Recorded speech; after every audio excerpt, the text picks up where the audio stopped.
Speaking now to Yucel Acer, who is a professor of international law at Yıldırım Beyazıt University and joins us now live from Ankara for more. Welcome to TRT World. Tell us, how important is this aid now of $185 million in total now from the US to Turkiye?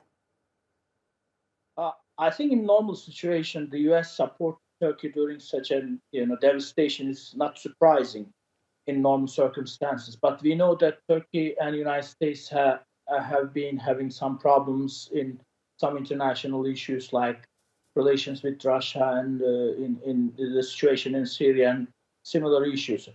So that's why it's quite significant that the United States is really showing a very close cooperation with Turkish authorities during this devastation that happened after major earthquakes in southeast Turkey.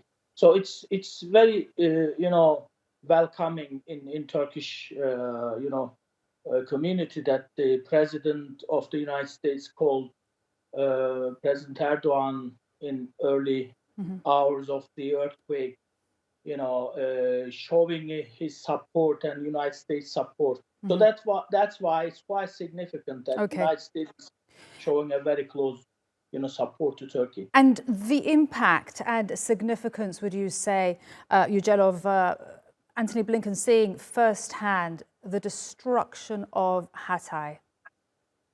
Yes. It's another significant step from the United States. Foreign Minister Blinken is visiting Turkey. He declared that he would visit Turkey about 2 or 3 days ago, and he's now in Turkey. As soon as he arrived to Turkey, he gave a very strong message that the United States is quite determined to support Turkey during this devastation until the end. He said that the United States sent around 200 people, search and rescue people, to Turkey in one day in the early days of earthquake, and the United States gave humanitarian aid worth of $85 million, and he promised another $100 million support to Turkey for the earthquake victims. So these are quite significant steps. And Antony Blinken not only came to Turkey, but he gave a very strong messages. And one of them was that the United States is really behind the Turkish people during all these problematic days.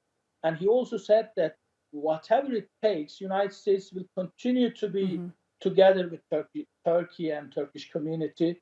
And he also said that he's working quite close with the Turkish authorities to understand what should be more done to help the earthquake victims. These are quite strong messages. Yeah, he made them yesterday at Incirlik Air Base, didn't he? And now the meeting in Ankara, because it's a 2-day visit, Hatay, of course, Incirlik Air Base, and now Ankara. What's the important part that will come out of this? And just to pick up on something our previous guest said, this will go beyond condolences and aid for Turkey, won't it?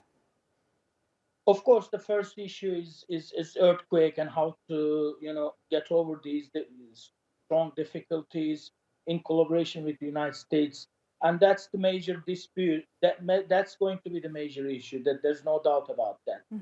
The main purpose of the visit is actually to see the situation in firsthand and to understand what should be more done by the United States to help Turkey to overcome these difficulties.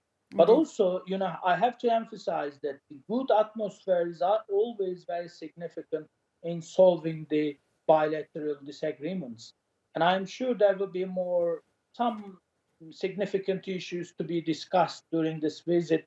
And I'm sure that this good atmosphere that really did not happen for a long time, and this atmosphere will contribute to settle at least some bilateral, differences. And as I say, differences, not disputes, but maybe differences. Differences. That's a good diplomatic word. Yucel, we will leave it there, but thank you very much, and that's an important point to end on there. Yucel Acer, speaking to us from Ankara, from Yıldırım Beyazıt University. Thank you so much for your analysis and your time. Thank you.